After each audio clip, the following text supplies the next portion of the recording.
Pancasila, akulah pendukungmu, patriot proklamasi, sedia berkorban untukmu.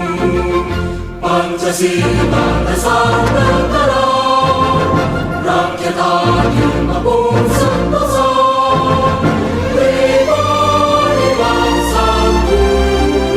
Ayo maju, ayo maju, maju, ayo maju, maju.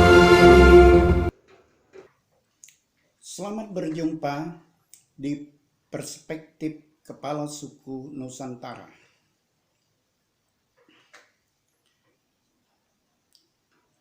Kali ini kita akan membahas soal adat dan hukum adat. Kebetulan selain Kepala Suku Nusantara, saya terlebih dahulu memangku jabatan Kepala Adat Kalimantan Timur sejak tahun 2010 sampai hari ini. Bicara mengenai adat juga cukup luas, tapi kali ini kita membahas istilah atau peribahasa yang dihafal banyak orang, yaitu di mana bumi dipijak, di situ langit dijunjung. Nah, di dalam hal ini kita temukan ada dua macam masyarakat adat. Masyarakat setempat itu juga disebut masyarakat adat, bahkan yang ada di kampung-kampung tradisional, di desa-desa tradisional yang definitif, mereka disebut masyarakat hukum adat. Di desa definitif itu pada umumnya orang mengerti itu masyarakat yang real merupakan masyarakat hukum. Tapi karena mereka turun-temurun di situ, baik secara genealogis maupun secara teritorial atau genealogis teritorial, mereka disebut masyarakat adat. Lalu masyarakat hukum yang tinggal di desa definitif itu disebut pula dengan masyarakat hukum adat. Nah, masyarakat hukum adat ini, dewasa ini bisa saja membentuk kelompok-kelompok walaupun mereka tinggal tidak di desa, tetapi mereka ada di perkotaan. Mereka membentuk kelompok-kelompok masyarakat adat di situ. Nah, di dalam hal ini masyarakat adat setempat itu disebut juga masyarakat asli di tempat itu. Misalnya di Kalimantan Timur, keseluruhannya bahwa masyarakat adat dan aturan adat yang ada di Kalimantan Timur lah yang berlaku sebagai aturan setempat.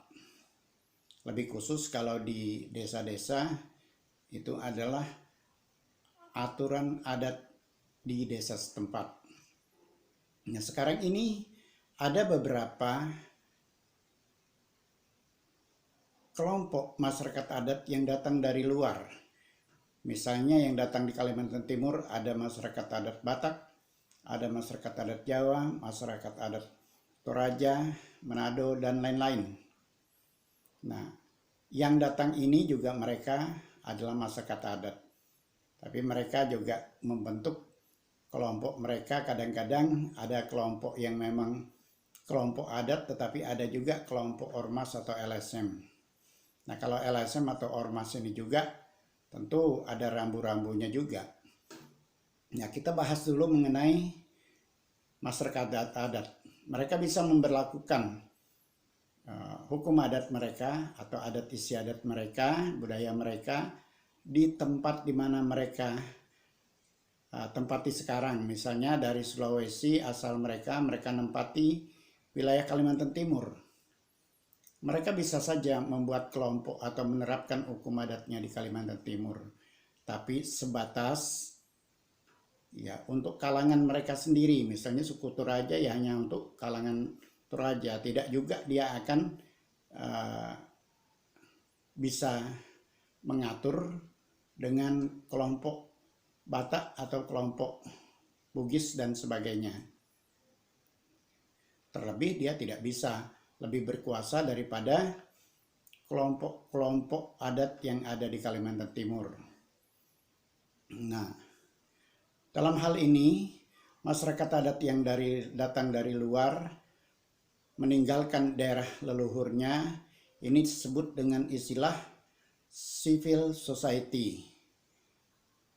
Tapi ini tidak berarti membedakan masyarakat sipil dengan militer pada umumnya yang dipakai. Jadi civil society ini untuk istilah masyarakat adat yang sudah meninggalkan tanah leluhurnya, putus hubungan dari tanah leluhurnya. Mereka masyarakat adat juga, mereka juga punya adat istiadat dan bisa menerapkan hukum adatnya walaupun sudah meninggalkan tanah leluhurnya.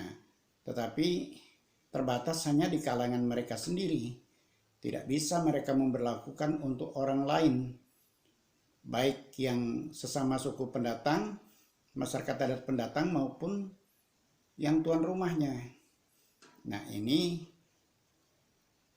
kenapa itu terjadi? Itu tadi rumusnya, bahwa memang mereka harus menghormati langit di atas tanah yang mereka injak. Mereka misalnya di Kalimantan Timur yang datang dari Sulawesi, mereka kan menginjak tanah Kalimantan Timur, menginjak bumi Kalimantan Timur, sehingga mereka harus menjunjung langit yang di atas bumi Kalimantan Timur. Begitu juga sebaliknya orang Kalimantan Timur kalau dia ada di Kalimantan Tengah, ada di Sumatera, ada di daerah-daerah lain, dia juga harus tunduk dengan aturan adat di sana. Walaupun misalnya dianggapnya aneh ataupun dianggapnya sangat berbeda, adat itu kan tidak harus sama. Tapi walau berbeda tetap ada inti sama, bahwa adat itu untuk menjaga keseimbangan. Ya, keseimbangan manusia dengan alam dan juga keseimbangan manusia dengan manusia, keseimbangan sosial. Nah, jadi itu sudah menjadi kewajiban. Di mana kita berada, di sana kita ikut adat istiadat mereka. Dengan peribahasa tadi, ada kewajiban kita untuk menjunjung langit di bumi yang dipijak. Itu artinya kita harus menghormati adat istiadat dan hukum adat setempat. Nah, sebaliknya, kalau yang dari Kalimantan Timur keluar ke daerah lain, ya mereka juga menjadi civil society di sana, dan mereka harus tunduk dengan adat istiadat di sana. Mereka harus tunduk dengan semua aturan di sana. Itu artinya mereka menjunjung langit di bumi yang dipijak. Kalau tidak menjunjung langit di bumi yang dipijak, kita mau berkuasa sendiri, mentang-mentang kita anggap bahwa adat kita tinggi nilainya pada yang lain, ini pasti jadi masalah. Adat istiadat dan hukum adat tuan rumah, dia tidak akan menyerah begitu saja bahwa adat istiadatnya harus dikuasai orang lain, lalu harus tunduk dengan adat orang yang datang dari luar atau civil society tadi. Ada hal lain, bahwa yang terjadi banyak juga alasan adat tapi dia bentuk ormas. Nah, bentuk ormas ini juga bisa saja dia bentuk sendiri di tempat di mana dia berada yang sudah bukan tanah leluhurnya. Bisa juga dia membawa cabang atau perpanjangan tangan dari tempatnya. Misalnya Kalimantan Tengah ada namanya kelompok kerukunan yang disebut dengan Isen Mulang. Jawa misalnya ada yang disebut dengan Ika Pakarti atau SKJ. Nah, yang di lain-lain juga ada. Nah, mereka itu bisa membentuknya juga di Kalimantan Timur ketika ada komunitas mereka di Kalimantan Timur. Persoalannya juga sama dengan adat. Jangan dia hendak memimpin Kalimantan Timur, bahwa dia yang lebih hebat dan sebagainya, dia yang harus mengalahkan adat istiadat setempat. itu secara logika tidak masuk. Mereka civil society membentuk ormas-ormas misalnya dengan alasan adat juga, walaupun tidak alasan adat. Secara logika, secara etika tidak betul, itu bisa membuat ketersinggungan tuan rumah. Nah, pernah terjadi ada ormas yang ditolak oleh ormas dari luar yang dibawa di Kalimantan Timur, lalu ditolak oleh masyarakat adat Kalimantan Timur, ditolak oleh ormas-ormasnya karena itu dianggap penjajahan budaya. Nah, oleh sebab itu diingatkan kita semua bahwa jangan sampai ada kesan bahwa kita harus melebihi daripada adat istiadat setempat. Adat kita boleh diterapkan kalau kita datang di tempat orang lain, hanya boleh diterapkan di komunitas kita sendiri. Tidak bisa kita menerapkan untuk orang lain. Ini perlu dipahami. Secara etika dan moral memang harus begitu.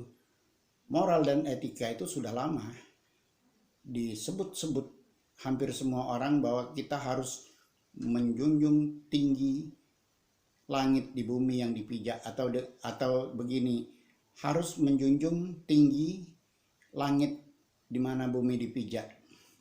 Ini penting diketahui. Tampaknya sepele, tidak ada masalah, tapi ini akan membuat ketersinggungan, dan kalau sudah ada yang mengalami ketersinggungan tentu ini mendatangkan masalah.